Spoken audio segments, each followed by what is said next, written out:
안녕하세요. 마들러 포춘 아티클 리뷰 22번째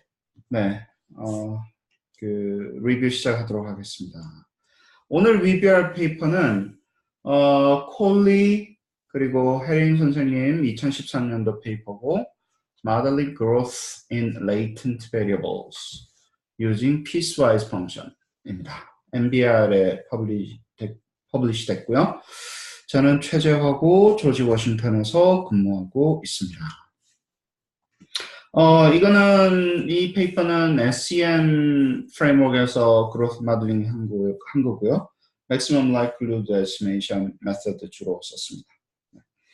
그리고 EQS가 아니라 이제 M 플러스 6.1 그거 썼고 리니어 모델인데 리니어 모델을 붙여가지고 피스와이즈로 난리니어를 하는 그런 아주 클레버하고 혹은 그 아주 좋은 아이디어죠.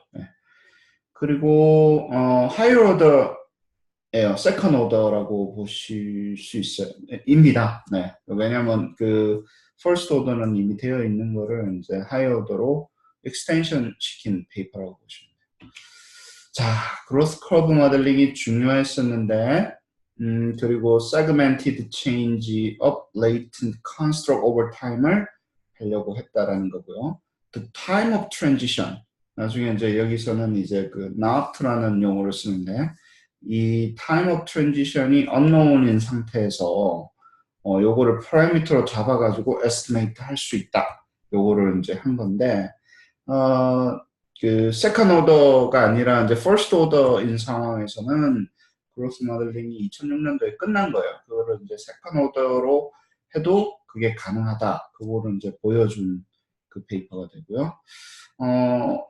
아주 상대적으로 좀 작은 몬테카를로 시뮬레이션 돌려가지고 요 파라미터가 어떻게 에스티메이트 되는지도 연구를 했고 그리고 empirical example 가지고 데몬스트레이션 했고 M 플러스 버전 6.1을 썼습니다.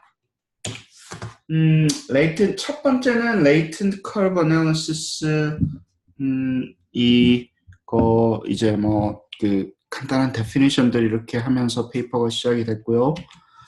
그리고 nonlinear latent growth curve modeling을 이제 약간 멘션을 해요. 왜냐면 리니어만 존재하는 건 아니다. 그러면서 요거 2009년도 페이퍼를 사이테이션 했고요. 저희가 이거 리뷰했었죠. 그리고 quadratic 펑션도 있고 그리고 어떤 경우에는 그 nonlinear 펑션 자체가 intrinsically nonlinear인 경우도 있다. 왜냐하면 이제 asymptotic behavior가 있을 때는 그냥 linearizing으로는 해결이 안 되고 intrinsically nonlinear 펑션을 써야만 된다. 이런 거 해주셨고 옛날에 유 교수님이 이제 그 하실 때 그 유 교수님이 페이퍼 리뷰 하실 때 이런 asymptotic behavior도 잡아낼 수 있는 방법들이 있다. 그런 거 말씀을 하셨죠. 저도 이제 그 로지스틱 그로스 모델도 이제 asymptotic behavior를 잡아낼 수 있는데 저는 intrinsically nonlinear 펑션인 logistic 펑션을 쓴 거고요. 네. 그리고 이제 그 펑셔널 폼이 이제 사실은 알려지지 않았는데 그 스페시파이가 안 돼 있는 상태에서 나중에 이제 에스티메이트 할 수도 있다 이런 얘기를 했어요. 난리니어 모델 안에서. 그리고 나서 이제 세컨 오더를 또 이제 그로스 모델링을 설명을 하십니다. 저희가 여기 보면 이제 행콕 선생님이 하셨던 요 2001년도 페이퍼를 저희가 마더러 포춘에서 리뷰를 했기 때문에 세컨 오더 레이턴트 그로스 커브 모델링이 뭔지에 대해서는 제가 여기서 시간을 안 쓰고 넘어갈게요. 근데 이제 이 페이퍼가 그런 piecewise 그 growth curve modeling을 second order로 extension 했다라는 점은 아주 핵심적인 부분이기 때문에 second order가 이제 이렇게 나왔고요. piecewise 이제 드디어 piecewise latent growth curve modeling을 이제 define을 하고 왜 이게 필요하냐? 그러면 이제 처음에는 어떻게 이 single uninterrupted functional form만 존재할 수 있겠냐? 그리고 different stage마다 separate growth 파일이 존재하는 거가 좋지 않겠냐? 그리고 그렇게 하면 아주 더 플렉서블하지 않겠냐? 이렇게 이제 주장을 하시는 거죠. 네. 근데 이제 제가 조금 말씀을 드리려고 하면, 이거 좀 뿌리를 찾아봤어요. 이게 이제 결국에는 이게 이렇게 하면 spline regression analysis에서 나왔다. 이렇게 하시는데, spline regression analysis를 이제 계속 2001년도인데, 여기 보니까 1991년도에 multivariate adaptive regression spline이라는 MARS라는 요 이게 훨씬 더 유명한 건지 어떤 건지는 잘 모르겠는데 위키피디아에서는 이거를 이제 주로 spline regression analysis의 레퍼런스로 사용을 하고 있습니다. 예. 실제로 1991년도에 이런 거를 만들어서 여기서는 킹 혹은 이 힌지 펑션을 이제 찾아낸다라는 용어를 써요. 어디서 꺾이냐, 그리고 꺾이면 그 슬로프가 어떻게 나오냐. 힌지처럼 보이니까 이런 것들이 이미 이제 1990년도 초반에 정리가 되어 있고 제가 꼭 하나 말씀드리고 싶은 건 이게 non-parametric regression으로 넘어가는 과정이에요. 이게 parametric인 것 같은데 리니어니까 이거를 이제 두 개면 그냥 뭐 그렇다고 치다 하는데 막 여러 개면 리니어가 여러 개 섞이면 그냥 이게 이제 non-parametric regression으로 넘어가는 과정이니까 이게 도대체 parametric한 growth 모델이냐 non-parametric growth 모델이냐 이 얘기를 하기가 이제 좀 애매하더라고요. 예. 그래서 스플라인 모델이 아주 스플라인 모델의 뿌리는 non-parametric regression 하기 위한 거고 지금 아주 스플라인 모델을 아주 간단하게 해가지고 여기서 이제 리니어를 두 개 붙인 two-stage 스플라인 모델을 쓰기는 쓰는데 예, 통계적인 관점에서 이 모델을 어떻게 저희가 캐릭터라이징 해야 되는지 이런 것들도 조금 염두에 두면 좋을 것 같아서 이 레퍼런스를 좀 준비를 했습니다. 그 다음에 여기서는 이제 중요한 파라미터가 not이라고 하는 changing point죠. 그러니까 힌지로 보는 게 아니라 이제 꺾이는데 두 개의 different process가 언제 존재를 하는지 그리고 이 지점을 unknown으로 해서 모델이 잡아낼 수 있는 건지 안다고 한 상태에서 하는 것이 아니라 maximum likelihood로 이 지점을 잡아낼 수 있는지 best fit을 해주는 이런 거가 들어갔기 때문에 좀 이노베이티브 하죠. 왜냐면 이게 프라임드로 잡을 수 있으니까. 네. 일단은 뭐 first 행콕 선생님이 2006년도 이게 졸업 논문 근처인 것 같아요. 2006년도 근처에 졸업을 하셨기 때문에 first order piecewise linear mixed modeling에서 이걸 SEM 프레임워크 안에서 잡을 수 있다. 요거를 이제 페이퍼를 하셨고 요거를 익스텐션 시켜서 세컨 오더로 넘어갔다. 요거 하시면서 하이브리드를 얘기하셔서 제가 갑자기 프리우스가 생각났어. 네. 그래서 세컨 오더인데다가 그 다음에 unknown not을 잡는 거를 두 개를 합쳤기 때문에 Sayer and Cummins 2001년도 세컨 오더 PLGC랑 그 다음에 이 unknown not을 estimate 한 2006년도 모델이 이제 합치면서 2013년도 하이브리드 프리우스가 탄생을 해서 전기차를 타는 저로서는 뭐 이런 프리우스 하이브리드 모델을 얘기하니까 갑자기 이렇게 재밌고 웃음도 나오고 그러더라고요. 네. 아무튼 constant not 나는 이제 조금 여기서 이제 가장 중요하게 그 다음번에 이제 중요하게 되는 게 뭐냐면 이 not이 체인지하는 포인트가 fixed라는 거예요. across individual에서. 네. 그리고 이제 이게 이제 limitation이라고 얘기하면서 또 이렇게 막 메이크업을 하셨어요. 뭐 아닐 수도 있다. 이게 limitation이 아닐 수도 있다. 예를 들면 뭐 reading research에서 대부분 3학년에서 이런 변화가 일어나는데 second grade에서 third grade 요때 일어나는데 그렇기 때문에 이제 세컨드 그레이드랑 third 그레이드 사이에서 어떤 낫이 모든 사람한테 존재한다고 볼 수 있지 않겠냐 이렇게 얘기하는데 저는 좀 이게 약간 구차하게 들렸어요. 왜냐면 평균적으로는 그렇다 하더라도 개인별로 베리어빌리티가 있는 거잖아요. 그럴 것 같으면 우리가 이 인디비주얼 슬로프도 그렇잖아요. 평균적으로 그냥 뭐 우상승하면 포지티브 슬로프만 보는 거 아니잖아요. 개인의 슬로프가 포지티브지만 그래도 약간 틀린 것들 이런 걸 잡아내기 위해서 우리가 레이턴트 베리어블 모델을 써가지고 이제 하는데 이게 이제 컨스탄트인 게 이제 두고두고 발목을 잡는 거죠. 사실은 이게 컨스탄트로 되는 거를 근데 이게 왜 이거를 across individualized and not을 왜 못 잡냐 하면 SEM 안에서는 estimation이 안 돼요. 이게 이제 nonlinear constraint을 써야 되는데 nonlinear constraint을 쓸 때 모델 파라미터만 nonlinear constraint을 쓸 수가 있거든요. 그러니까 SEM은 이제 모델 파라미터가 individual parameter를 estimate를 안 하다 보니까 지금 있는 SEM 소프트웨어에서는 그러다 보니까 이게 이제 individual not이 안 나오는 거죠.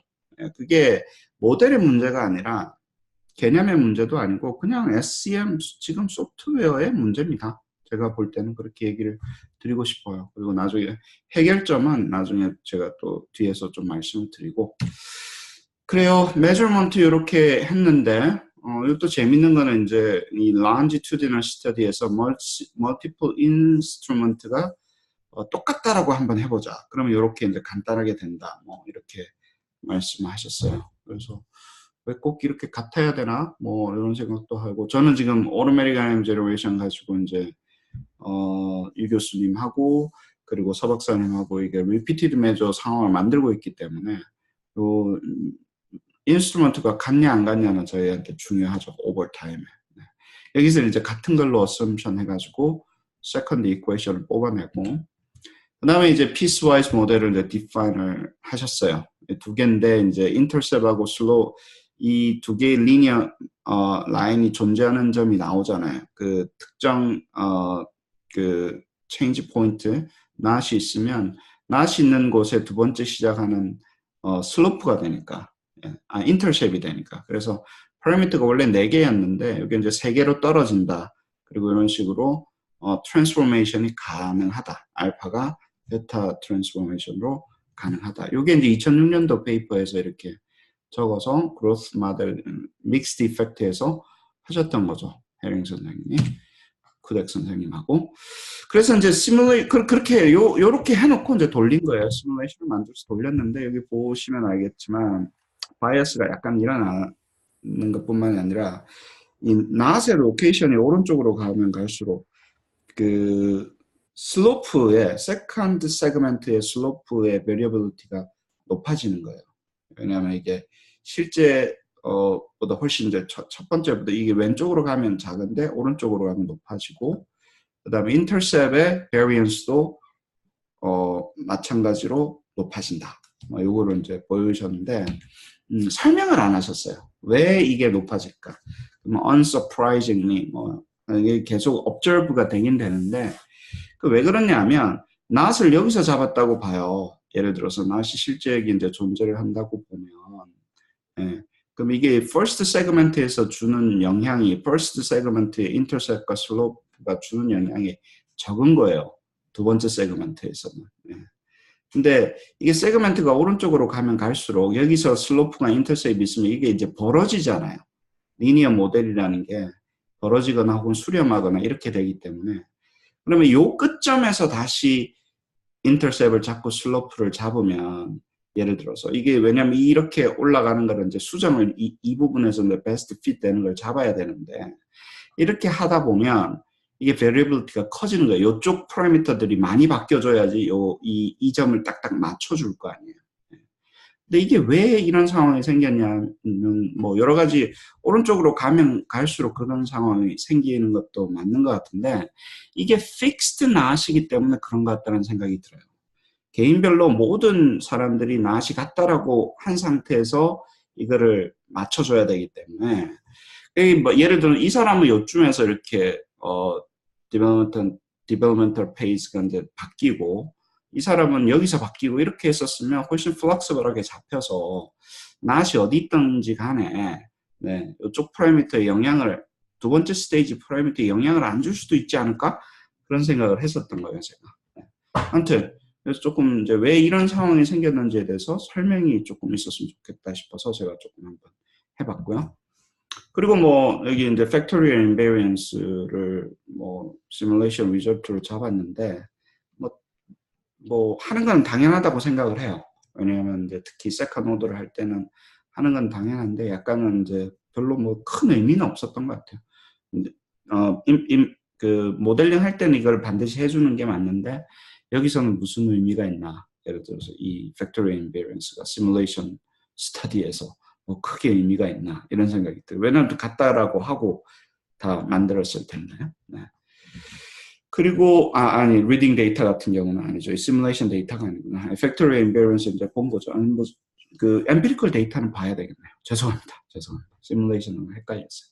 이걸 봐서 했고 뭐 어디를 결정하는지는 뭐 크게 영향을 미치지는 않은 것 같고 왜냐면 이거 팩토리얼 인베리언스가 있고 없고에 따라서 낫이 무슨 영향을 받나 안 받나 요거 연결 지점이 조금 이해가 안 됐었어요. 그래서 팩토리얼 인베리언스 할 때는 낫의 그 change parameter, change location parameter가 어떻게 영향을 받는다 뭐 이런 것까지 연결이 됐으면 더 좋지 않았을까 그런 생각을 했었고요. 그 다음에 이제 파라미터를 이제 베이타 파라미터를 먼저 잡은 다음에 다시 알파로 바꿔서 이제 트랜스포메이션을 시켜주는 거죠. 델타 메서드 가지고 다시 또 요 파라미터를 이렇게 바꿔주는 요 작업. 그 컨스트레인을 할 때는 이렇게 컨스트레인트 한 다음에 이렇게 알파 파라미터로 처음에 우리가 이제 했었던 두 개의 리니어 이퀘이션이 나오는 걸로 바꿔주는 요 작업을 데몬스트레이션을 해주셨어요. 네. 그래서 이제 디스커션을 했는데 아까도 말씀드렸지만 트랜스포메이션을 해야 되잖아요. 베타 파라미터로 잡은 거를 알파 파라미터로 바꿔야 되는데 이때 에러가 나올 수 있지 않냐. 근데 뭐 에러는 적은 것 같다. 이렇게 말씀하셨고 여기 이제 리미테이션일 수도 있는데 그리고 뭐 unsurprisingly라고 얘기했지만 location of notch의 accuracy랑 그 다음에 variability를 그 영향을 미친다라고만 얘기를 하셨는데 근데 이게 충분치가 않아요. 왜냐면 notch를 모르는데 몰라서 우리가 best fitting 하는 것을 estimate 했는데 그게 뭐 어디가 됐든 그게 오른쪽 편이라고 얘기해서 accuracy가 떨어지는 거 아니에요. 그럼 얼마나 오른쪽 편인지. 왜냐면 이게 accuracy도 떨어지고 variability도 높아지는데 이게 상대적으로 얼마나 오른쪽에 있는 건지 왼쪽인 건지 뭐 이 얘기를 하기가 상당히 오른쪽에 있는 건지를 모르잖아요. 그냥 저희는 이제 estimate를 해서 가지고 있는 값이니까. 예. 그래서 그냥 이렇게만 하고 넘어가면 우리가 이 유용성, location of not parameter의 유용성이 좀 떨어지지 않나. 왜냐면 이미 알고 있으니까 오른쪽으로 가면 갈수록 accuracy가 떨어져 variability가 높아진다는 건 알고 있으니까. 네. 그게 조금 많이 아쉬웠고요. 그래서 이제 제가 생각한 거는 첫 번째는 리니어 모델하고 왜 comparison 안 했어? 예를 들어서 왜냐면 이게 이제 piecewise 한다는 얘기는 뭐 리니어로 설명이 안 되기 때문에 컨티뉴어스로 안 되기 때문에 piecewise를 하는데 시뮬레이션이 됐든 아니면 리딩 데이터가 됐든 리니어 모델하고 충분히 comparison을 해줘야 되는데 리니어 모델을 fit 잘하면 리니어 모델 쓰면 되잖아요. 예를 들어서. 예. 근데 뭐 두 개의 underlying process가 존재하는데 리니어 모델보다 fit을 덜하면 그 쓸 필요가 있나? 그때는 어떻게 해야 되나? 뭐 이런 질문들이 생겼어요. 네, 그래서 다음번에 모델을 할 때는 리니어 모델하고 fit을 그냥 일반적인 리니어 모델하고 비교를 해야 되겠다 그런 생각을 했었고요. 일단 기본적으로. 그 다음에 이제 number of pace가 이제 알아야 되는 거예요. 두 개 페이스로 이루어져 있다는 걸 우리가 알아야 되는데 그게 뭐 두 개가 아니라 세 개면 어떻고 네 개면 어떻고 뭐 예를 들어서 예. 많아지면 잡아내나? 근데 그런 것도 궁금했었어요. 한 세 개로 이루어져 있는데 원래 true는 두 개로 하면 잡아내나? 세 개, 네 개 이렇게 되는 모델은 많이 어려워서 못 쓰나? 뭐 이런 것도 이제 왜냐면 세 개나 네 개가 좋거든요. 이게 로지스틱 같은 경우는 처음에 이렇게 밑으로 이렇게 로워 어심포트로 있다가 그 다음에 surge가 일어나고 그리고 upper 어심포트가 있으니까 한 3개 페이스나 4개 페이스가 있으면, 그리고 떨어지는가 이런 거 보는 것들이 있으면 좋아서 한 4개 페이스가 사실은 상당히 유용한데, 넘버 오브 페이스가 우리가 모를 때 어떻게 에스티메이션 할 수 있나 이것도 궁금했었고, 그 다음에 each 페이스에서 펑셔널 폼이 꼭 리니어여야만 되나? 그런 생각도 한 거예요. 뭐 중간은 커브 리니어고, 뭐 오른쪽에서는 또 뭐 리니어로 돌아오고, 예를 들어서 뭐 그렇게는 왜 안 되나? 예를 들어서 그런 것도 궁금했었고, 특히 이제 이게 가다가 꺾이는 거 있잖아요. monotonically increasing 하는 게 아니라 이렇게 쭉 갔다가 다시 꺾여져 내려오는 부분에 대해서는 그쵸. 그런 것들을 이제 구현을 하려고 하면 오른쪽 편이만 커브 리니어면 어떨까? 왼쪽은 리니어로 쭉 가다가 섞여져 있는 그런 것들에 대해서 한번 연구를 한번 뭐 제가 하고 싶지는 않지만 뭐 그런 것들에 대한 질문이 생각이 났었고요. 그럼 제일 중요한 건데요. individual 낫을 베이지얼 에스티메이션으로 하면 individual 낫을 할 수 있을 것 같다는 생각이 들어요. 네. 그래서 뭐 제가 지금 컨덕처만 있어서 좀 그런데, 이게 아까도 말씀드렸지만 SEM maximum likelihood로 하니까 이게 픽스드가 돼야 되는 거잖아요. 네. 그래서 그 얘기를 안 하고 넘어가셔서, 그러면 누군가가 이거를 낫을 인디비주얼 낫을 체인징 포인트가 개개인별로 따로 갖고 가는 거를 베이전으로 한번 해서 보여주면 재밌겠다. 네. 그리고 할 수 있을 것 같다라는 생각이 들어요. 될 것 같다는 생각이 들었습니다. 네, 그게 이제 제가 퓨처 워크로 했던 생각들이고요. 그다음에 요거 이제 한 장으로 좀 정리한 거, 한 장으로. 왜냐면 이거 뭐 수십 장 되니까 또 다 가긴 힘들어서 한 장으로 그림 그려가지고 이렇게 제가 중요한 부분들 조금 정리를 해봤고요. favorite course는 이제 요거 도대체 piecewise latent growth curve 모델링이 그게 뭐냐, definition 같은 경우는 요 페이퍼가 더 확실한 definition인 것 같고, 그 다음에 이제 2013년도 페이퍼가 하려고 하는 게 하이브리드 모델이다. 뭐와 뭐를 합친 거다. 세컨 오더와 그리고 낫을 에스티메이션 하는, 언노운으로 두고 낫을 에스티메이션 하는 2006년도 페이퍼와 2001년도 페이퍼가 합쳐진 프리오스 모델이다. 그리고 요까지 얘기를 해주시는 게 제가 좀 머릿속에 담고 가야 되겠다. 그렇게 생각을 했습니다. 그래요. 네, 여기까지고요. 질문 있으세요, 혹시?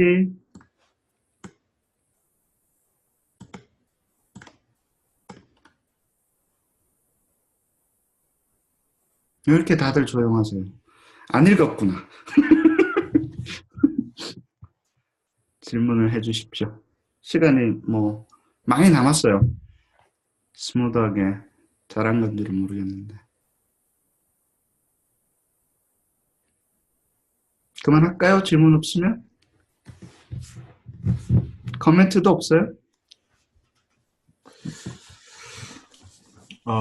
뭐 코멘트라고도 할 수 있고, 뭐 저도 이렇게 많이 피스와이즈하고 비교하면서 같이 고민되었던 부분에 대해서 이야기를 하고 싶은데, 또 뭐 또 최 교수님도 의견도 있을 수 있고, 왜냐하면 우리가 이 피스와이즈의 유용성 자체가 제일 처음에 어떤 이노베이션 스터디에서 많이 활용이 되다가, 이게 이제 non-parametric으로 그로스 커브 모델로 이렇게 조금 확장이 되는 그런 스타일에서 많이 겹치게 되는 부분 중에 하나였던 것 같아요. 그래서 우리가 이전에 사용하고 있었던 non-linear 그로스 커브 모델 같은 경우에 이 글로벌한 모델 피스로 펑셔널 폼을 줬었는데, 이 사실상 피스와이즈 모델 같은 경우는 아주 로컬한 부분으로 그 이노베이션이 있을 때 활용되는 그런 게 돼가지고, 많이 제가 연구하는 거랑 좀 컴플렉스는 좀 있었어요. 왜냐면 어떻게 우리가 하나의 펑셔널 폼으로 보는 게 나은지, 안 그러면 피스와이즈로 보는 게 나은지, 그러면서 같이 고민되었던 부분, 약간 좀 상반되기도 하지만 같이 고민되었던 부분은, 이게 여기에서는 not이라는 게 말이 늘어나면 늘어날수록, 또 우리가 글로벌 모델에서는 이렇게 컴플렉시티가 늘어나면 늘어날수록 이게 인터프리터빌리티하고 그 다음에 모델 핏 하는 데하고 이게 제한적인 거예요. 그래서 막 이렇게 복잡하게 돼버리면은 역시나 마찬가지로 우리가 non-parametric 같은 경우에 additive 모델 같은 경우에 차라리 그러면 로컬리 보고 뭐 굳이 모델을 핏할 필요가 뭐 있냐. 그래서 굳이 할 필요가 없던 그 부분에서 유용성하고 그래 겹쳐지더라고요. 그래가지고 그런 부분이 저도 이렇게 고민이었는데 여기서도 좀 여실히 좀 드러나는 그래서 너 포인트가 두 개에서 세 개, 네 개, 네 개, 세 개, 네 개 가버리면은 파라미터가 엄청나게 많이 늘어나기 때문에 과연 이게 필요할까라는 어떤 어느 정도 생기더라고요. 네. 그래서 저는 그런 고민이 있었는데 최 교수님도 지적을 조금 해주신 것처럼 세 개, 네 개까지 늘어나는 것도 그 정도 익스텐션이 가능할 것 같은데 왜 여기서 두 개에서 멈췄을까? 어떤 그런 부분을 고민하는 데 있어서 같은 고민이었나 싶은 생각이 좀 들더라고요. 그래서 그런 부분이 조금 의문점이 되면서 우리가 늘 가지고 있던 어떤 리미테이션도 되면서 그래서 조금 이렇게 뭔가 좀 복잡한 그런 의견이 좀 있었어요. 네. 다른 분들 뭐 질문이나 의견 있으세요? 이렇게 참여 의지가 전투력이 다들 저하되셨지. 그만할까요? 오늘? 네. 알겠습니다. 수고 많으셨습니다. 고맙습니다. 네.